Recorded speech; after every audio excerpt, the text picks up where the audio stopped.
নমস্কাৰ, আপোনালোকক স্বাগতম জনাইছোঁ মোৰ অন্য এটা ভিডিঅ'লৈ। অখিল গগৈ বিস্ফোৰক মন্তব্যৰ পিছতে জাঙু খাই উঠিছে বিজেপিৰ বহুতো নেতা।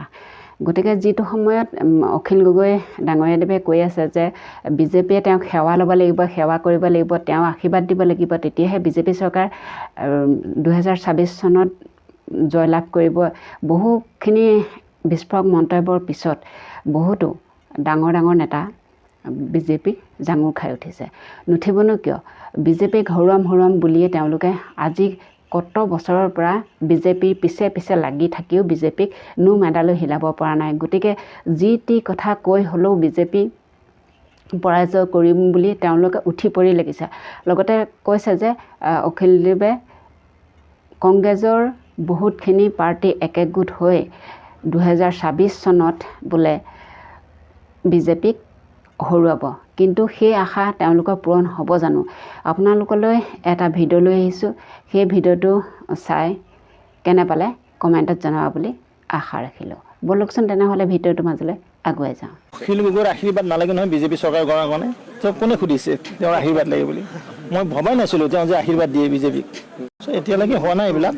যিহেতু আমাৰ সংগঠন পৰ্ব চলি আছে, আমাৰ ইতিমধ্যে অহা পৰহিৰ পৰা 6 তাৰিখৰ পৰা মণ্ডল কমিটি গঠন হ'ব 15 তাৰিখলৈকে। ঠিক তেনে 16 তাৰিখৰ পৰা 30 নৱেম্বৰলৈকে 30 ডিচেম্বৰলৈকে ই গঠন হ'ব আমাৰ জিলা সমিতি। জানুৱাৰী মাহত আমাৰ সভাপতি নিৰ্বাচন অনুষ্ঠিত হ'ব। দাদা, অখিল গগৈয়ে হুংকাৰ দিছে যে 26ত বিজেপি চৰকাৰ হ'ব নিদিয়ে, বিজেপি আৰু AUDF অখিল গগৈৰ আশীৰ্বাদ নালাগে নহয় বিজেপি চৰকাৰ গঢ়াৰ কাৰণে। তেওঁ কোনে সুধিছে তেওঁৰ আশীৰ্বাদ লাগে বুলি? মই ভবাই নাছিলোঁ তেওঁ যে আশীৰ্বাদ দিয়ে বিজেপিক। আজি ছাৰ কংগ্ৰেছকে ধৰি বিভিন্ন দল সংগঠনে বাংলাদেশী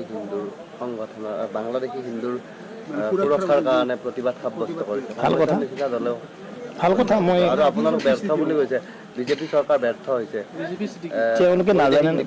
তেওঁলোকে নাজানে নহয় কংগ্ৰেছৰ ভুল নীতিৰ কাৰণে বাংলাদেশত এই অৱস্থা হৈছে। কাৰ কিহত তেওঁলোকে ছাপোৰ্ট নকৰে সুধিবচোন। তেতিয়াহ'লে কাৰ কি কাৰণে অনা হ'ল? যে জ্বলন্ত জীৱন্ত উদাহৰণিত গম পালেনে যে বাংলাদেশত আজি মঠ মন্দিৰ থাকিব নোৱাৰে। তাত সনাতন সংস্কৃতিৰ ওপৰত যিটো অত্যাচাৰ চলি আছে, এইখন পাকিস্তানত আছিল হিন্দু মানুহ। এই দেশখন ধৰ্মৰ ভিত্তিত বিভাজন হৈছিল, মই আজি ক'লোঁ, সকলোৱে জানে। কিন্তু কংগ্ৰেছে এই কথাটো বিশ্বাসত নলয়, আস্থাত নলয়। কংগ্ৰেছে কেৱল এপিচমেণ্ট পলিটিক্স কৰিছিল আৰু সেইকাৰণে কংগ্ৰেছৰ অৱস্থা এনেকুৱা হ'ল। মহাৰাষ্ট্ৰৰ কথাটো আমি ঢুকি নাপাওঁ দাদা। এইটো ৰাষ্ট্ৰীয় নেতৃত্ব আছে, তেওঁলোকে ঠিক কৰিব। আৰু তাত কোনো ক্ৰাইচিছো নাই। কিয় নাপাতিব? কোনে পাতিব তেতিয়াহ'লে? আমাৰে চৰকাৰ, যিটো তাত চৰকাৰ আমাৰ চলিয়ে আছে, বুজি পাইছেনে? আজি নেতা নিৰ্বাচন কৰিব, কাইলৈ আমাৰ বিধানসভালৈ বৈঠক আছে।